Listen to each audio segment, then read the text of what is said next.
Hello all and welcome back to our channel. And in this video we are going to discuss the questions from 6 to 10 of 2019 December NTA UGC NET EXAM paper 1.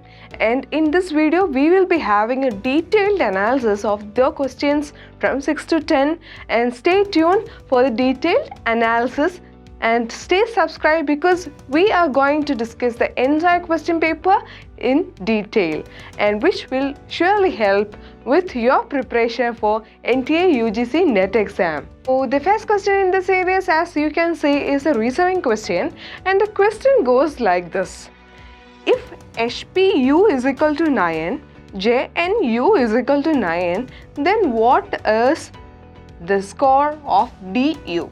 This is the question. So the given options are 5, 6, 4 and 7.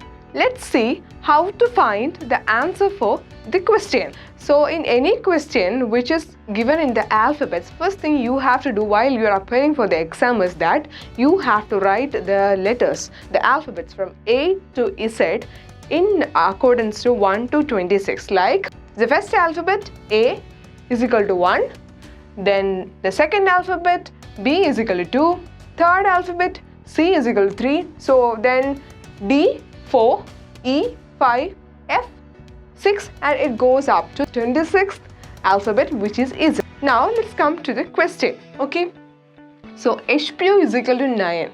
Let's see the score of each of these. So what is the number for H? It is 8. So HPU 8 plus, what is P?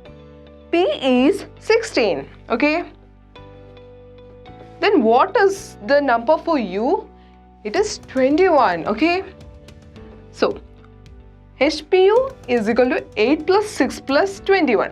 So this is going to be the LHS part of this question, the left hand side part of the question. Okay, so what is 8 plus 16 plus 21?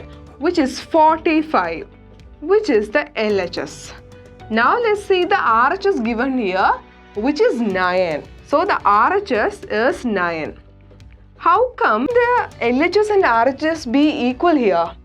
Like 45 and 9. Is there any possibility to make 45 and 9 as equal? There is a way. And it goes like 4 plus 5. What is 4 plus 5? It is 9. Which is equal to the RHS, which is also 9. So now you have got how to solve the HPU. Now let's see how to solve the JNU. Okay, so now the JNU. So what is the number for J? It is 10. What is it for N? It is 14. And what is it for U? It is 21. Which again adds to a given number, which is 415, then 213 plus 1, which is 45. And again we will make the LHS and RHS as equal by adding 4 plus 5, which is 9, which is equal to the RHS. So now we have got the trick to understand. Now we have got the trick to analyze how to make the LHS and RHS equal in this number, which is by adding the final output we get from the positions. Like the position of J is 10th, you will add these numbers, you will get a final output which is 45, then again you will add that number. Now let's do this procedure for DU. Like that you will get the answer. So what is the number for D? It is 4. What is the number for U? Of course you know it is 21. What is 21 plus 4? It is 25.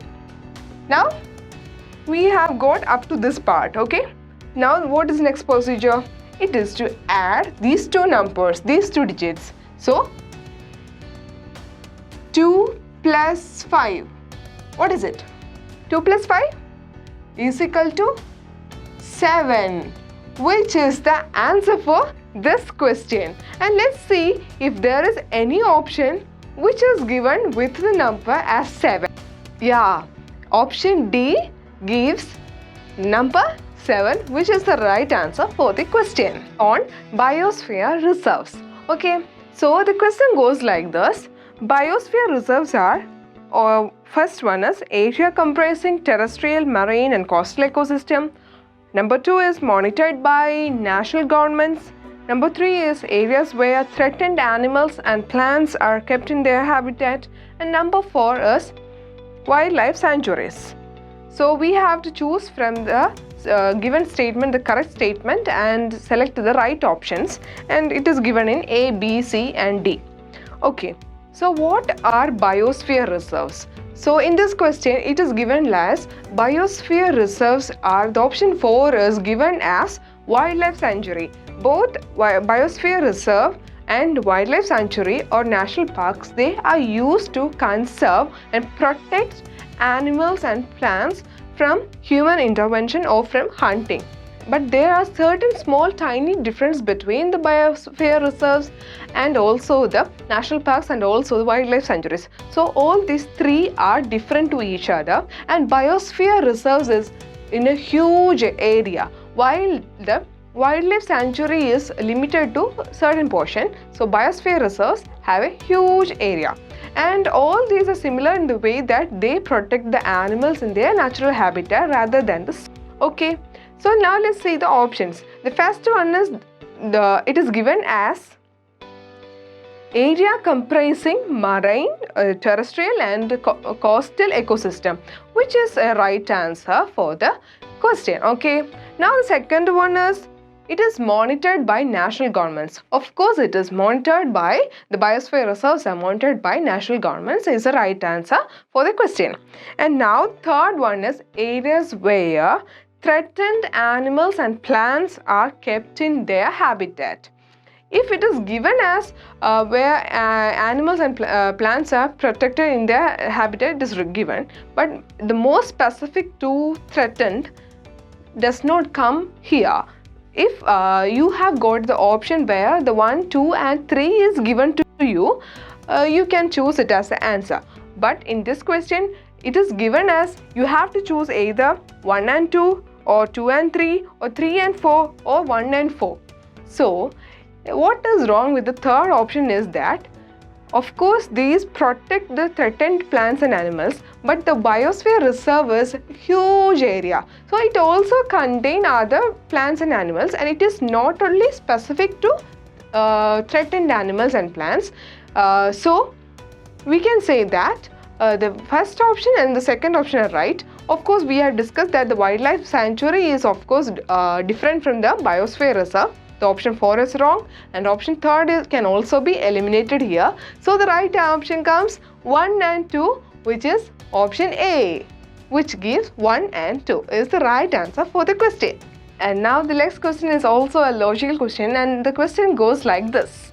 A is father of B and C is sister of A.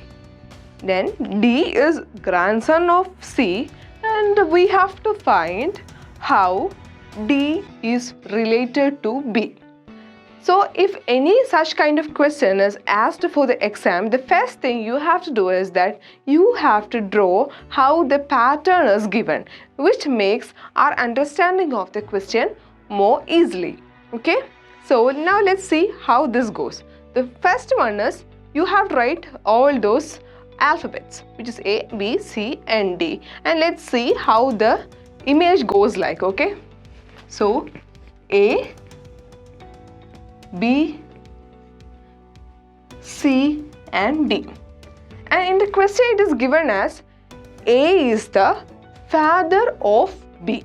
Okay, A is the father of B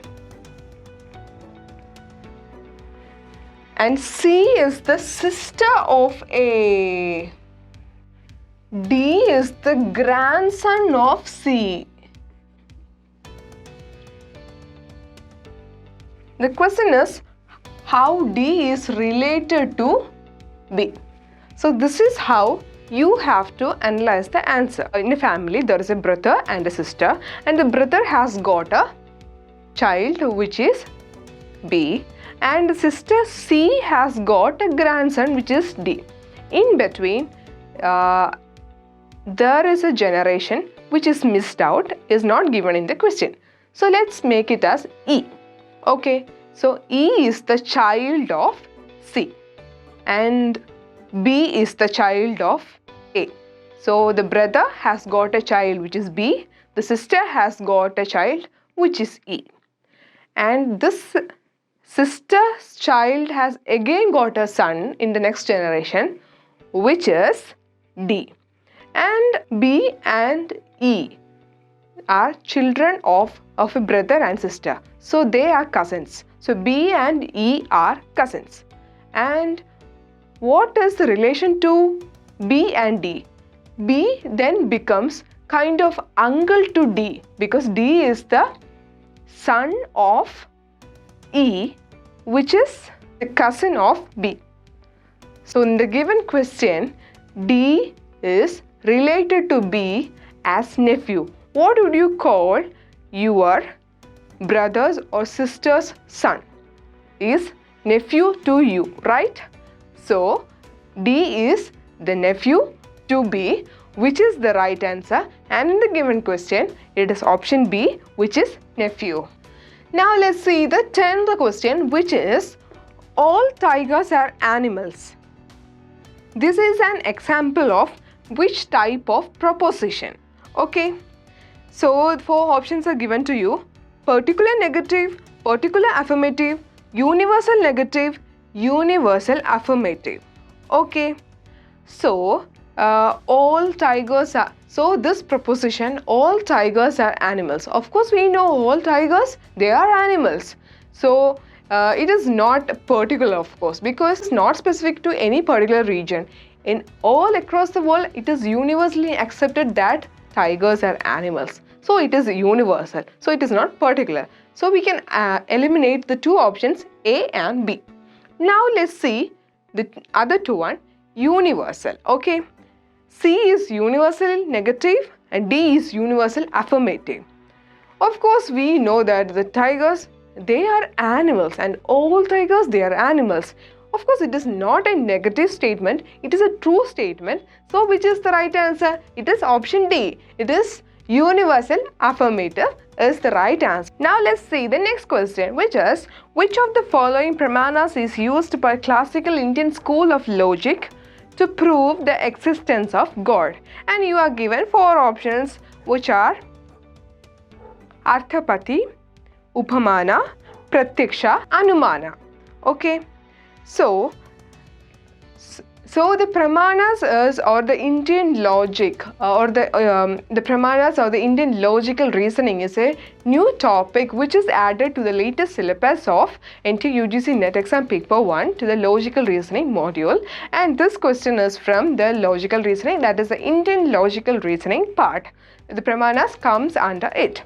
So basically, let's see what are Pramanas. Okay, Pramana is a Sanskrit word, and it means the Pramana means to measure, and it is very critical for understanding the laws of Indian logic. And the word in Indian philosophy, it represents all the means through which true and accurate knowledge can be obtained. So if you want to obtain a true knowledge of the world, the Pramanas are helpful according to the Indian philosophy.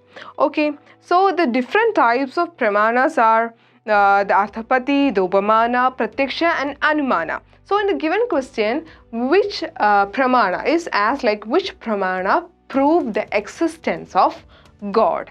So let's see each of these given options. The first one is Arthapati. So Arthapati is also known as postulation, and it is a kind of knowledge which is gained through seeing the relation between cause and effect. I'll explain it. Okay, if for example a person cannot sleep at night, what is the reason? Is an effect of something else. There's the reason for that, because that person may have sleep during the daytime, and this is like, and so this is an example for the Arthapati Pramana or the postulation. So this one does not come here. That does not explain the existence of God, of course, no. Now let's see the second one, which is the Upamana. Upamana is, in Sanskrit, Upamana means comparison, and Upamana is the kind of knowledge which is acquired by the perception of similarity between two different objects. For example, you say a tiger and a hen.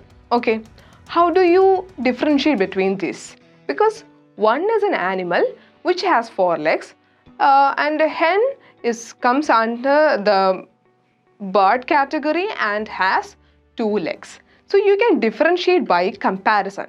This is an example of Upamana Pramana or the comparison. Okay. Now the third one is the Pratyaksha. So Pratyaksha is kind of perception. You gain knowledge through perception, which can be direct perception or indirect perception. Direct perception means by using the sensory organs. For example, if you smell a beautiful rose and you can understand the smell by smelling, it is direct perception. Okay, once you have touched an apple and you have seen an apple, so you can understand by vision. You can understand it is red in color. By touching it, you can understand that it has got a particular shape.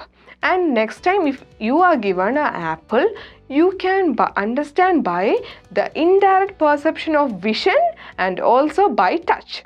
So this is an example for the Pratyaksha Pramana, which is the perception. And do you ever see God, the existence of God? No.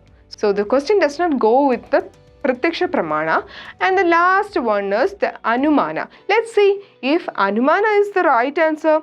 So Anumana Pramana is the knowledge that cannot be gained through sense organs. So in Pratyaksha, you gain through sense organs by perception. But while in Anumana Pramana, you will not gain it through sense organs, but you gain the knowledge through some kind of object of inference. Okay, so we infer knowledge of what we don't see or what we don't directly touch or feel, but we know that through the inner heart we can perceive or we can infer that this presence is there. Of course, there are many times in our lives when we feel the presence or the existence of God in our life, and this comes under Anumana Pramana, and of course Anumana Pramana is the right answer for the question. So with this, we come to the end of today's video on detailed discussion of questions from 6 to 10 of December 2019 first shift NTA UGC NET EXAM paper 1. So stay tuned to this channel because we are going to discuss the later questions in coming videos. Thank you and bye.